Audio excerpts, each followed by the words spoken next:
Dr. Chan. If my partner is heavily depressed, should I marry him? The first question is, why are you going out with a heavily depressed person? Why would somebody go out with a heavily depressed person? A heavily depressed person has the right to be loved. Sure, but why do you choose to love a heavily depressed person? It's either me or someone else. Why not me? I guess the real question is why you? Because I am a good person. I know I'm willing to do things for others. That's true, but why choose? To me, a heavily depressed person means they don't have any hope in their lives and they can't do anything for themselves, right? Sometimes they are hospitalized for depression.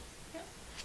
So why would you choose to be with someone who is not really involved in life? Well, I think now I'm questioning you. Why you don't want to take care of a person who is in trouble? For me, it's my profession. If someone comes in heavily depressed, I want to help them. It's a choice of mine, and it's what I signed up for as a psychologist. But as a boyfriend or girlfriend, I have a choice not to be with a heavily depressed person. It's not duty. For me, I'd examine why I want to be with a heavily depressed person. Because if I do not take care of that person will be in trouble. The person isn't already in trouble before you met the person. Then he would be in even more serious trouble, especially now he has to face a breakup. But in the beginning, why did you know the person was heavily depressed? I would think, actually this question I ask, this question for others, I would think, yes, they know. They know. Yeah. So it goes back to what made you choose to be involved with a person who's heavily depressed. Whereas for me, they come into my office, it's actually their choice to get my help, and I would gladly help them and I want to help them. But when you're talking about dating in a relationship, initially, if you know that person is very depressed and you find out more about that person, then you have a choice of whether or not to continue or not. What made you continue with being with this heavily depressed person? Is it because you want to save them? Is it because... Yes, I would think so. I want to save him. I don't want to make him cry. I don't want to put him in a more devastating situation. So it sounds like you would feel responsible for this person's depression and you want to get them out of depression. I'm not responsible for his depression, but I feel like a little bit responsibility to help him out of it. Or maybe not help him out of it, but just to make him a little bit happier. Why doesn't that person do it themselves? Because they are unable to.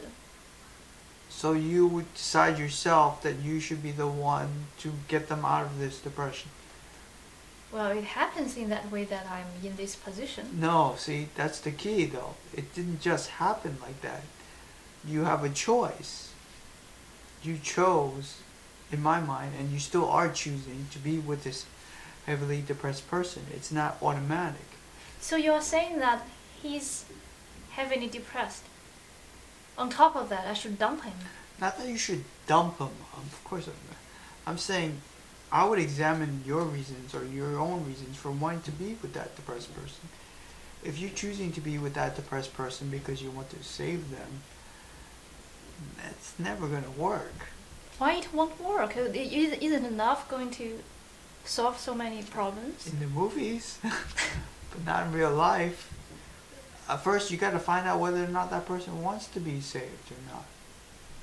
Why not? Some people are in love with their depression. First, it's also interesting, maybe part of the reason why you're attracted to that person is they're depressed. What happens when they aren't depressed anymore? Would you want to be with that person anymore? Yeah, that's a good question. Maybe I don't, because I feel like I'm not valuable anymore. Exactly. So that very important thing. So that's up for me. If you want to love someone or marry someone, you really have to accept them for who they are and not for what they can be. So even if a person is depressed, I should love him because, and I accept that he is depressed and not try to change it. It's not. First, if they don't want to change themselves, not going to happen. But they may want to change after I spend time with him. So, if you're talking, how long, for example, if you've been with this person for like 30 years, the person's like 30 years old and they've been depressed for 30 years, right? It's just for an example, right? You come along, you think in your 2 years or 5 years you're going to change this person who's been depressed for 30 years and not being depressed? Well, but he said that when he was with me, he feels so much happier and it feels like I'm the hope of his life. That's a heavy burden. It's a very heavy burden for you to put yourself to feel like you have to save this person. But isn't that so many stories from different traditions saying that we should do things and that's what the human nature, the good part of human nature is? It can be, but it depends on who you're saving the person for now, right? Are you doing it for yourself or are you really doing it for them? I think I'm doing it for them, not for myself. You're doing it to save them and not for you, and not for your own happiness? Yeah, I think so. Again, why?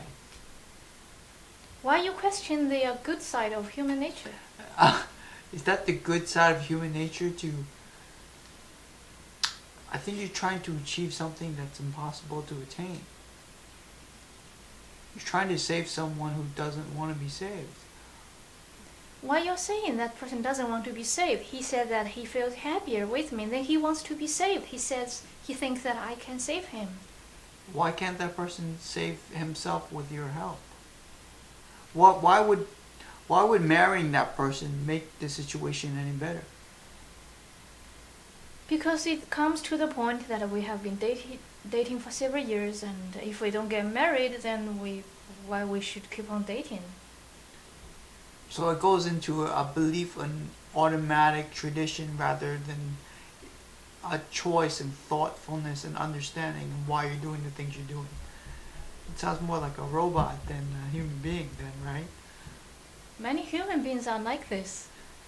Well, then that's your choice. If you want to be a human being with thoughtfulness and choice rather than buying into something that might not fit you. Well, first of all, I don't think that I'm doing it for myself. I'm doing it for another person. So I think that in many ways it proves that I'm a good person, and I feel good about myself by doing that. And then, yeah, it may not fit me, but as a good person, I should sacrifice part of my happiness for another person's happiness, especially if he is my partner.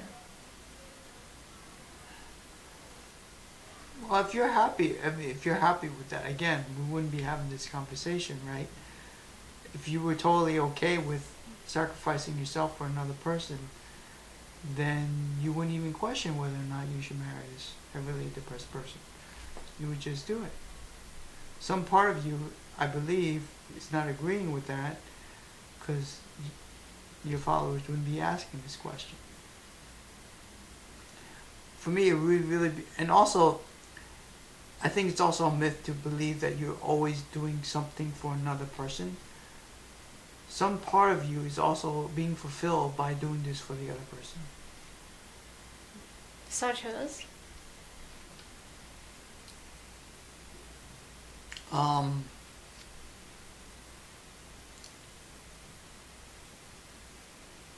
Some part of your identity, some part of your self-esteem is getting fulfilled by helping other people.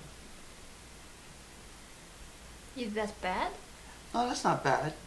What I'm saying is, so it's not totally about helping the other person for that other person. Do you know what I mean by that? Yes, I know, but what's wrong with helping others? Well, I mean, well, then, if you're helping others, you have to realize the part that you're also helping others for yourself, not for the other person entirely. Do you know what I'm saying? No. What you said to me earlier is like, I'm helping that depressed person for a better life for him. Yeah. But it's not all black and white. you're also helping the other person because it makes you feel better about yourself. Why is that important? Because then it totally changes the notion of how you define yourself. You're not really defining yourself about what the other person feels like, what's good for them. You're also defining yourself on what feels good for yourself. And there's nothing wrong with that. It's okay to be selfish. Why it's okay to be selfish? Selfish is something bad in the traditional virtue. We should be altruistic. I think that's a total myth, to be totally altruistic. You have to realize some part of you that gets fulfilled by helping other people. Because if you don't do that, your entire livelihood is going to be dependent on someone else's state of mind, and that's impossible. It's always going to be on what they want and what they wish for. And you're never always going to be able to fulfill all the wishes of another person. It's impossible. So you're saying that if I marry a heavily depressed person, just to help that person, then I am depending my happiness on another person and not on myself. Right. But also I'm saying is you also have to realize that part of it is yourself. Part of what you're doing is, you may not realize it, it's a little bit quote unquote selfish, because you actually want that other person to feel better, could be in my mind, so that you can feel better. And then what happens is if that person gets better, what are you going to do? No longer is your satisfaction going to be, I'm helping this person for the sake of the other person, because now the person's better, so what's your role now? Yes, and maybe the relationship might crumble because of that. Because the system no longer is in your mindset of that way, because the person is better now. Because in a way, it's strange enough, in a way you may be keeping that person down, because that will sustain the relationship and that will sustain both of your roles. It's one is the helper, one is the person being helped. Thank you. Sure.